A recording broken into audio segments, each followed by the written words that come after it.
रोहतक में पूर्व सैनिक के साथ हुई 17 लाख रुपए की ठगी के मामले में 3 आरोपियों को गिरफ्तार कर लिया गया है।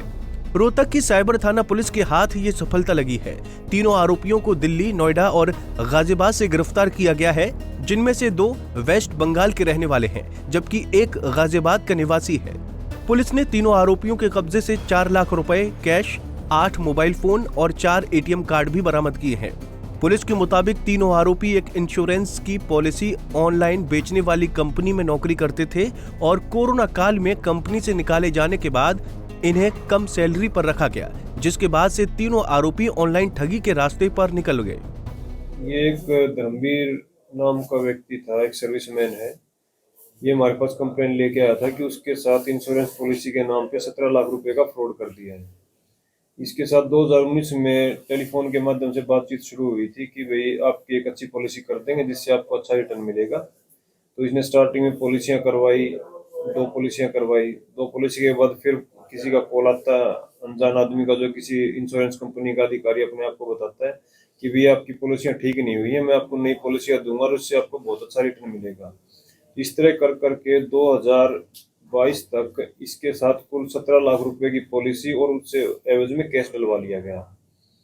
तो जब उनके सबके फोन नंबर, इनके बातचीत होनी बंद होगी, फोन बंद हुए, तभी हमारे पास कंप्लेंट लेके आया था। तो उसके ऊपर हमने केस दर्ज करके अपने SI अजय हैं, उनकी टीम ने इस पे काम किया और इसमें हमने दिल्ली, नोएडा, गाजियाबाद से 3 लोगों को अरेस्ट किया है, जिनसे करीब 8-10 mobile phone, fraud ATM card और करीब 4 लाख रुपए की रिकवरी हुई है। कहाँ के रहने वाले हैं लोग? 2 तो बेसिकली वेस्ट बंगाल के हैं और फिलहाल दिल्ली में रहते हैं। एक लड़का गाजियाबाद का है। ये पहले एक कोई एक्सर नाम की कंपनी थी जो इंश्योरेंस पॉलिसियां सेल करती थी अलग अलग कंपनियों की, और उसमें एक टीम के साथ ये काम करते थे। और जब ये कंपनी बंद हुई तो इन्होंने फिर ये बाहर जो क्लाइंट्स का डाटा इनके पास था कंपनी से मिला हुआ, उसी डाटा का यूज करके और अलग अलग लोगों के साथ काफी चीटिंग कर रखी।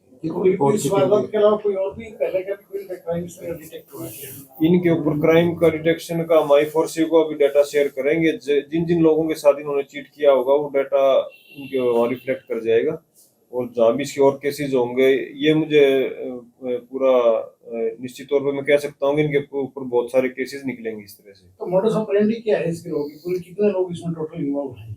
देखो, इनकी टीम में 10-12 लोग थे। जब ये एक्सर कंपनी में एक साथ काम करते थे टेलीकॉलर का और पॉलिसी सेल करने का, वो सभी लड़के जैसे ही कंपनी छूटी वो अलग अलग तरह से अपने जो भी क्लाइंट का डाटा था उसको शेयर करते हुए उन सभी के साथ ही ठगी का काम कर रहे हैं। और जो सबसे मेन चीज इनकी एक है, जैसे क्लाइंट पैसा नहीं दे पाता इनके अकॉर्डिंग, तो उनसे कहते हैं कि आप अपना बैंक अकाउंट हमें दे दो, हम आपकी किस्त उसकी एवज में हम खाते से एडजस्ट कर लेंगे। तो इस तरह करके उन्हीं क्लाइंट से पैसे लेते हैं, जो पैसा देना बंद करते हैं तो उनके बैंक अकाउंट को फर्जी उसमें यूज करते हैं।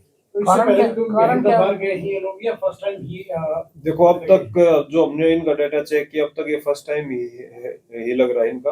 और जैसे I4C पे इनका डाटा जाएगा तो वहां से निश्चित तौर पे इनके ऊपर और केसेस मिलेंगे। बता दें कि 2019 में रोहतक के धर्मवीर नाम के पूर्व सैनिक के साथ आरोपियों ने 19 लाख रुपए की ऑनलाइन ठगी की थी। आरोपियों ने पूर्व सैनिक को कम टर्म में ज्यादा पैसे कमाने का लालच दिया और उन्हें जाल में फंसाकर 17 लाख रुपए की ठगी कर ली। शिकायत मिलने के बाद रोहतक की साइबर थाना पुलिस ने छानबीन शुरू की और अब ठगी करने वाले 3 आरोपियों को दबोच लिया है। तीनों आरोपियों को कोर्ट में पेश कर पुलिस रिमांड पर लेने की तैयारी कर रही है और उम्मीद है कि पूछताछ में कई और ठगी की घटनाओं से पर्दा उठ सकता है।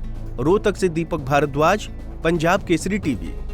हमसे जुड़े रहने के लिए हमारे YouTube चैनल को सब्सक्राइब करें और नई वीडियो की नोटिफिकेशन के लिए बेल आइकॉन को दबाएं।